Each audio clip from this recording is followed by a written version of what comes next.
Virus vaccinations, a wildfire forecast, a turnaround on a texting ban. Hi, I'm Carl Azuz. We've got the details on all of these stories in today's edition of CNN Student News. Welcome. First up, President Obama asks Americans to take common sense steps to prepare for the return of the H1N1 or swine flu virus. I don't want anybody to be alarmed, but I do want people to be prepared. Those were the president's words yesterday when he addressed the issue. He said the government is doing everything it can to prepare for a new outbreak, including making H1N1 vaccines. Mr. Obama says those vaccinations won't be mandatory, although he does recommend them. He also says that if people do get sick, they should stay home from work or school. But what if your school is your home? As Elizabeth Cohen explains, this is a situation facing college students who've contracted the virus. Swine flu seems to like college campuses, and especially the University of Kansas, where there are nearly 350 suspected cases. Freshman Ariel Spiridigliozzi is one of them. When she first got swine flu, I was like, well, am I gonna die? Ariel, of course, didn't die, but she was pretty sick. Her temperature climbed to 101 degrees. Everything hurts. You're just laying in bed and your body's just like aching and like you're coughing and your like chest just is burning. Cold comfort, but Ariel wasn't alone. Her roommate Caitlin Perry contracted the virus too, so they were ordered into isolation together in their dorm room. We decided to go in and talk to them to see how they're feeling. But before we go into their room, we decided we better make a call to the CDC. Hi, Dr. Jernigan, how are you? Doing fine. The doctor at the CDC tells me two things. One, I don't have to wear a mask, but the sick students do. Two, I should stay at least 6 feet away from them at all times. I joined the dorm staff who were delivering food to the sick young ladies. Thank you. What's it like being cooped up in here? So boring. We watched like 7 movies. Is it scary for the first time in your life on your own and you get sick? Yeah, because you're like, what am I, like, mom and dad aren't going to come in and, like, wake you up every 3 hours to take your medicine or make, like, sure you're taking that Advil so your fever doesn't raise. Like, it's on your own, and, like, what happens if you don't wake up, or, like, what happens if you, like, sleep through your alarm clock. But, I mean, I know I've been checking on Caitlin, and, like, she's been checking on me, so. I think we're doing We've been okay. I don't know. College campuses, students living with each other 24/7, often in close quarters, are breeding grounds for swine flu. So far, 19 campuses across the country have reported cases. The university is following the CDC's guidelines that say if infected students are without a fever for 24 hours, they can leave isolation. So with fingers crossed, Caitlin and Ariel take their temperatures. 98.7. I don't have a fever. 98.2 holler! Yeah! No fever!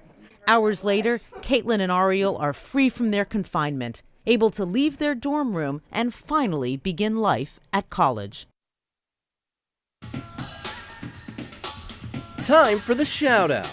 What U.S. state has the highest population? If you think you know it, shout it out. Is it Alaska, California, New York, or Texas? You've got 3 seconds. Go!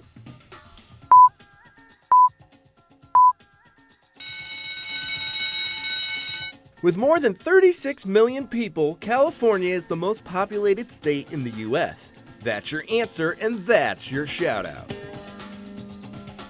Some of that population has been ordered to evacuate because of a deadly wildfire. As of Tuesday morning, the Station Fire had burned more than 120,000 acres. That is larger than the entire city of Philadelphia.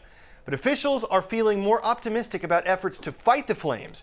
Governor Arnold Schwarzenegger says part of the reason why is the people doing the fighting. We are very fortunate that we have the best and the most aggressive, best trained, most courageous firefighters in the world. And that's why we are able to push back very heavily. But while all those fires are burning, we are already thinking about working to help victims rebuild their lives. Mike Sarkeesian rents a home in the area threatened by the fire. He shot some incredible video of the blaze. Take a look at this. So here we are in the Tujunga Canyon watching this fire go through, trying to protect the buildings. And here's a picture of it coming up probably to the one of the closest spots of the property that could catch a building. So I'm going to tape it just so you guys can see how fast this thing progresses. Moving south of the border, residents of the Mexican resort town of Cabo San Lucas are bracing for Hurricane Jimena as this storm moves up the Baja Peninsula. You can see some of its effects in this video. Jimena began yesterday as a Category 4 storm. It slowed to a Category 3 by the afternoon, but weather officials say the hurricane could still be strong when it hits land. That's expected to happen Thursday morning. Experts warn, though, that any change in direction could affect when and where this storm will hit. Is this legit? There is a nationwide ban on texting while driving. Not legit. Some states do ban text messaging for all drivers, but much of the U.S. doesn't have a ban. One highway safety group, though, thinks that every state should. It's calling for a nationwide ban, something this group was actually opposed to in the past. What's behind the U-turn? A new study says that texting significantly increases your chances of getting in a wreck. Also, a public service announcement that's been going around the internet which shows the potential danger of texting from behind the wheel. Jason Carroll explores how the group's new position could impact the push for a ban. Teachers. This report does include some graphic images from that PSA. We encourage you to preview it before showing it to your class. Some drivers call it fallout from life on the road in the digital age, texting while driving. A graphic public service announcement produced in the UK, widely seen on the web in the United States, illustrates a violent end. This spot is part of the reason a group once opposed to new laws banning texting while driving has reversed its position. Well, we're certainly in favor of the ban, and we're willing to support a texting ban. Vernon Betke Jr. is chairman of the Governor's Highway Safety Association, a national group representing state highway safety officials. In July, the group came out against laws banning texting while driving, Betke saying new laws would be impossible to enforce. But Betke did an about-face following a meeting with the group's members who'd seen that PSA and some alarming studies. I think that as a result of those discussions, the decision was made to readjust our policy. Senators, including Charles Schumer, who have proposed a federal law requiring states to ban texting while driving, say the Highway Association's new stance could go a long way. We saw that this was so important to do because it's so dangerous that they took the leap, and it's going to give our legislation a major boost. Another boost? Recent studies like the one from Virginia Tech Transportation Institute, which found our truck drivers' risk of crashing 23 times higher while text messaging. Another study done by Professor David Strayer at the University of Utah found another disturbing result. Text messaging is a level of impairment that exceeds what we see with someone who's driving while they're drunk. Exceeds it? Yes. Strayer's researchers found a driver with an alcohol level 0.08, legally drunk in most states, is 4 times more likely to crash. Texting, that driver is 8 times more likely. Currently, just 18 states and the District of Columbia ban texting while driving. So what's your prediction from this point? I think we can get a bill done within the next several months. Many of you already have your driver's license. If you don't, you're probably looking forward to when you do. What do you think? Should texting from behind the wheel be banned across the U.S.?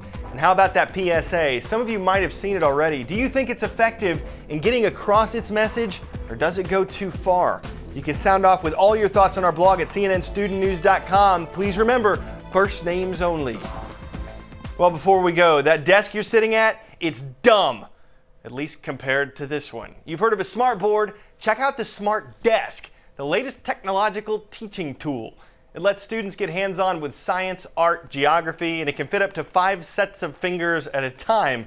These desks are designed for elementary students, and they're being used in classrooms in Greece. Might not sound very sentimental, but we still think it's a touching story. Well, for CNN Student News, I'm Carl Azus. We'll see you tomorrow.